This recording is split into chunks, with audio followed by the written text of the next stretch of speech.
Hello everyone. In this video, we're going to discuss about the ideal characteristics of op-amp.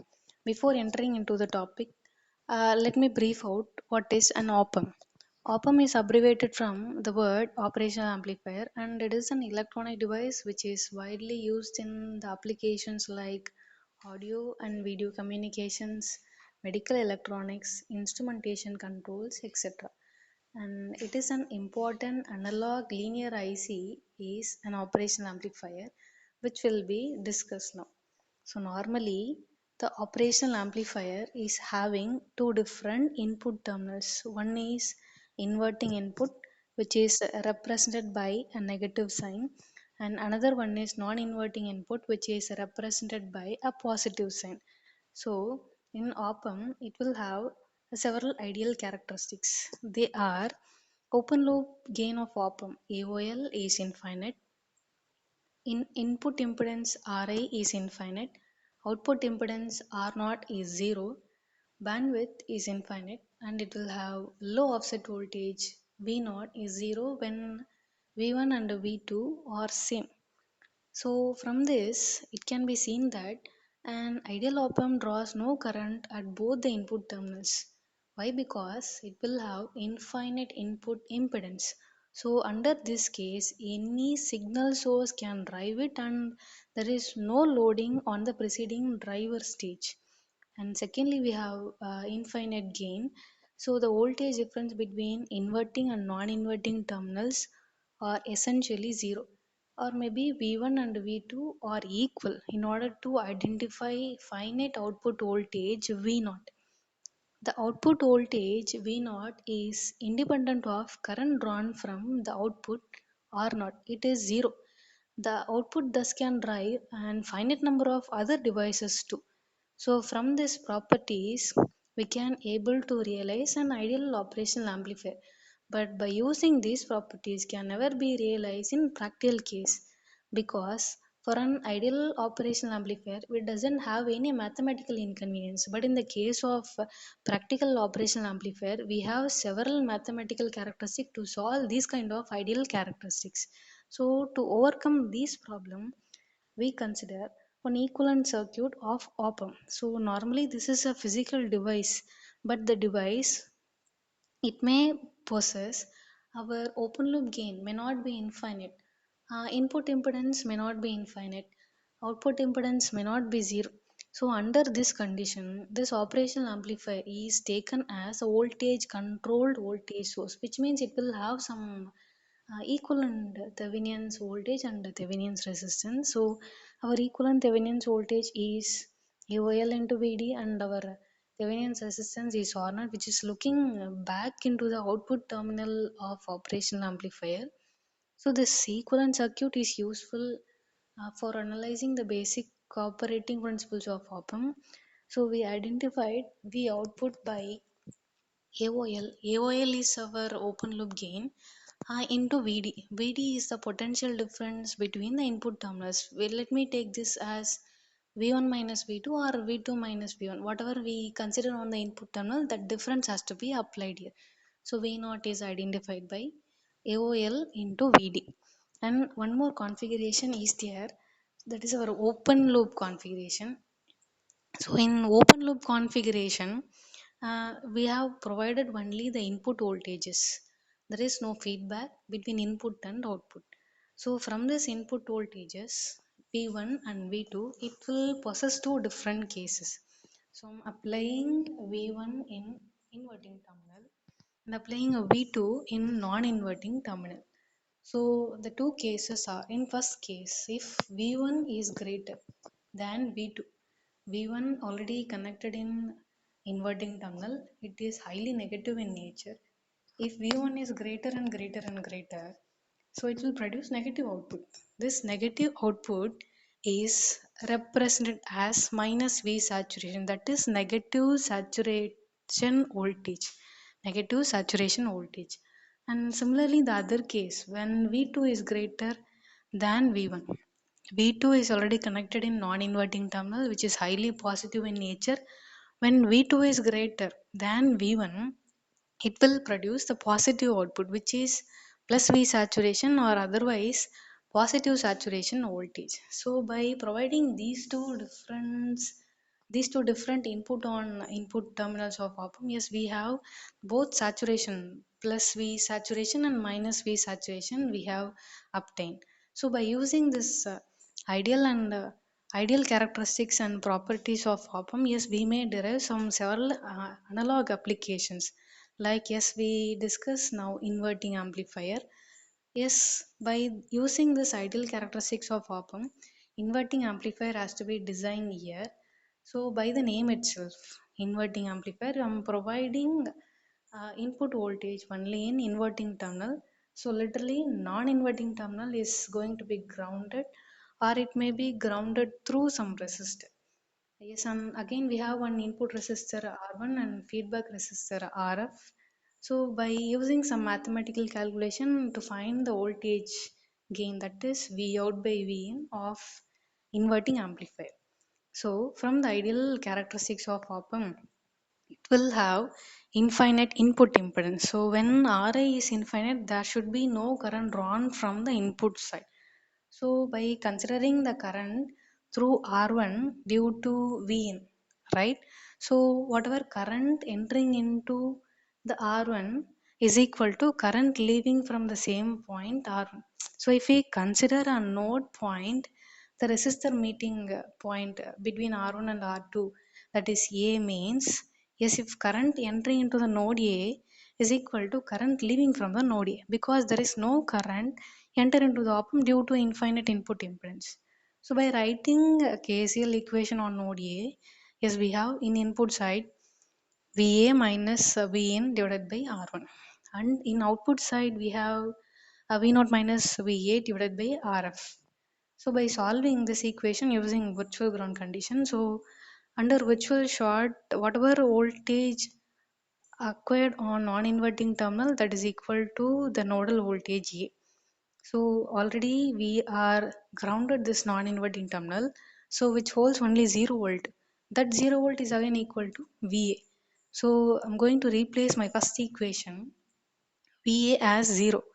So it may be rewritten as minus Vin divided by R1, that is equal to V naught divided by RF, or it may be written as the closed loop gain of inverting amplifier, that is V out by Vin is minus RF by Rin, minus RF by Rin. This minus negative sign indicates 180-degree out of phase between Vi and V naught.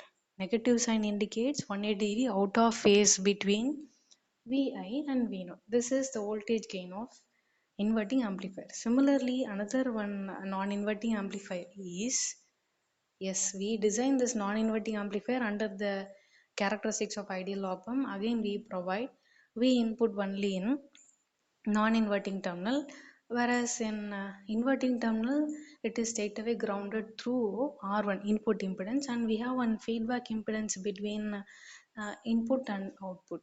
So again, by considering a node A, the resistor meeting point, that is R1 and RF, yes, we have one node A.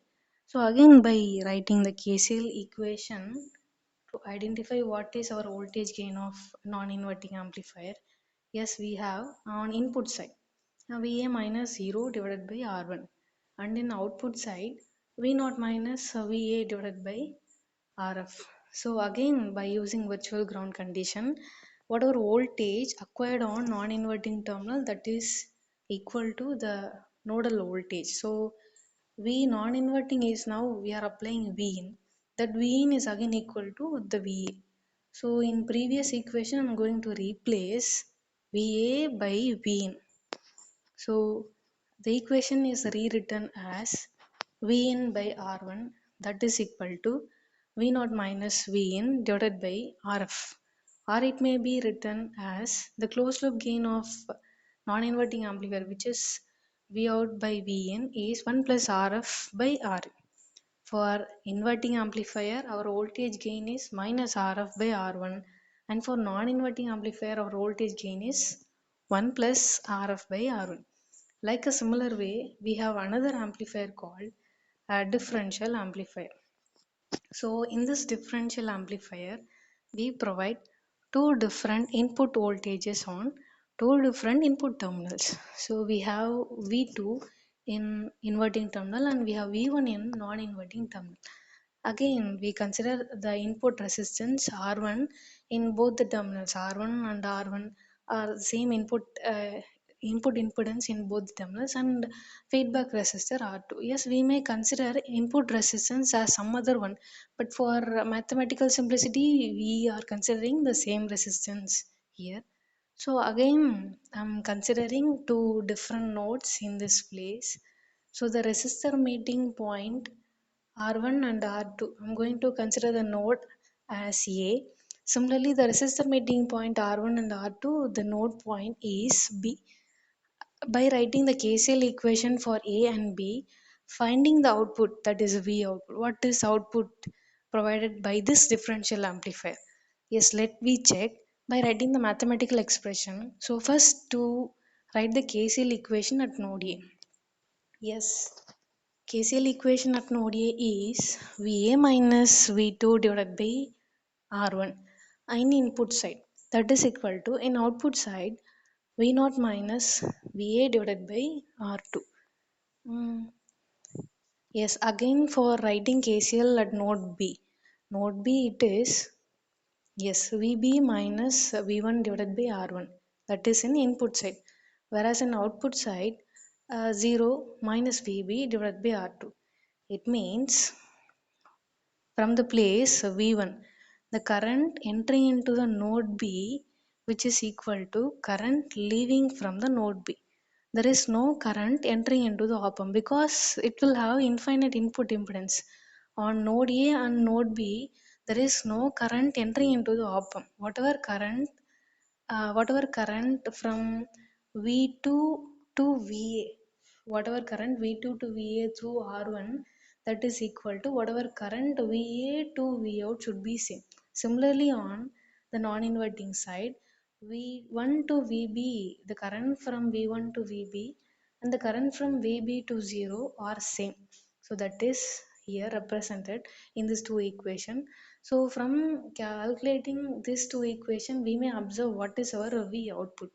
So again, under the ideal case, I'm going to consider the potential difference between two input terminals ought to be 0, or it may be the same potential. So under this condition, I'm assuming VA and VB are equal. So either we replace the first equation fully in terms of VB, or we replace the second equation fully in terms of VA. So for simplicity, I'm replacing second equation fully in terms of VA. So that we have in KCL at node A can be rewritten as, yes, in left hand side we have VA into 1 by R1. Similarly in right hand side we have minus VA into 1 by R2. By taking VA common, we may write this term as VA into 1 divided by R1 plus 1 divided by R2. And the remaining left hand side term is minus V2 by R1. And in right hand side we have V0 by R2. Similarly, KCL at node B equation, we may replace VB by VA, again taking VA as common one. So by taking VA common, yes, we have in left hand side it is 1 by R1 and in right hand side we have minus 1 by R2. So by taking VA common, it is VA into 1 by R1 plus 1 by R2. And the remaining term in left hand side is minus V1 by R1, which is equal to 0. So by observing these two equations, we have one similar term in both the equation, that is VA into 1 divided by R1 plus 1 divided by R2. So by subtracting these two equations, that is 1 minus 2, yes, we have cancelling these similar terms. We have the remaining terms are in left hand side commonly we taken 1 by R1. So 1 by R1 into V1 minus V2. Similarly in right hand side we have only V0 by R2. So this equation 1 by R1 into V1 minus V2, that is equal to V0 divided by R2 is rewritten as V0 equal to R2 divided by R1 into V1 minus V2. Yes, our output voltage of differential amplifier is R2 divided by R1. V1 minus V2 is the exact potential difference between what we applied in the input voltages, right? So V1 minus V2 is Vd. So V naught equal to R2 by R1 into Vd. And then we have one interesting topic, voltage follower circuit. When the voltage follower circuit will happens by the ideal characteristics of op-amp, yes, we know the input impedance is infinite and our output impedance is considerably very less than ohm. So under this case, Ri is infinite means I'm going to make my input impedance as open circuited. Why it is too high? There is no current drawn from this place. So I'm going to open this Ra. Ra has to be in open circuited. Similarly, RF is considerably very less. So for a less resistance, I'm using a short circuit. So by short circuiting the less resistance and open circuiting the highest resistance, we have a connection, short circuit connection between inverting input and output. And another one, the non-inverting input, yes, we provided some voltage here. So from this, whatever voltage applied on Vn, that has to be equal to V output. How it will be observed means, yes, from the calculation, gain calculation A, we know the gain calculation is V output by V in. From this voltage follower circuit, we have same, that is V naught and V in are same. If we write this equation means these two terms are cancel out each other. Again it will have one. So for this circuit, it will have a unity gain circuit. The voltage follower circuit may otherwise called as unity gain circuit. Why? It will, the output voltage will follow the input voltage. It means both the output voltage and input voltage having same magnitude and the same phase difference. So in this place, the unity gain circuit lies in the fact of input impedance is very high and output impedance is zero. Therefore it draws negligible current from the source. Thus this voltage follower circuit may otherwise called as unity gain circuit, or it may be used as a buffer. It may be used as a buffer for impedance matching circuit. Impedance matching circuit, that is to connect high impedance source to low impedance load. In order to connect high impedance source to low impedance load is whatever voltage follower. And another thing, we has to concentrate on CMRR. CMRR is nothing but common mode rejection ratio. So why we concentrate on common mode rejection ratio? In order to make our practical circuit is highly accurate one. So for providing high accuracy in our practically designed circuit, we should make CMRR as high as possible. Again, the CMRR can be defined the ratio between the differential mode gain and the common mode gain. It is represented by a factor of rho. So in numerator we have differential mode gain and in denominator we have a common mode gain. When CMRR has to be high, the numerator term differential mode has to be very high in nature. So in order to make our circuit is highly accurate in nature, we should provide the differential mode gain as high as possible and merely our common mode gain as low as possible. Comparatively it is zero. So for designing a practical circuit to make highly accurate one, we should make our common mode gain is zero. But practically it is impossible. But in order to make our circuit is accurate one, yes, merely we take this common mode designed as zero, merely zero or comparatively zero. Yes, what is that differential mode gain and common mode gain? Yes, differential mode gain, the difference of input voltages applied in input terminals is whatever differential mode gain, and in common mode gain, the same amount of voltages applied in two different input terminals is whatever common mode gain. Yes, by making our practical circuit is highly accurable one, we should make our common mode gain is approximately to zero. And yes, next one, a virtual short. Yes, mostly in the design of op-amp, we may use the word by virtual ground or by virtual short. We frequently use this word by virtual short. So how it would be? Let me see. If we consider any circuit, maybe inverting or a non-inverting circuit, So from this case, we should identify how it would be virtual short in nature. So for that case, I'm considering non-inverting non-inverting amplifier. So in this non-inverting amplifier, again we writing the KCL equation from input side to output side. That is, from input side, yes, we have V minus and Vi divided by R1, and in output side we have V out minus B minus divided by R2. So from this equation, again we should identify the value of V output. So V output is identified through the factor. We should know the value of V minus, then only we identify the value of V output. How we identify the value V minus means, yes, again from the ideal characteristics of op-amp, we know this virtual short. This virtual short is a circuit node with a steady voltage that is not directly connected to the voltage reference such as ground or a DC voltage source. So this concept of virtual short is commonly used for op-amps. So by identifying this case under ideal condition, yes, we know to find the voltage gain, it is V output by Vi. Vi is our input potential, what we applied in input terminal, and V output is our output voltage.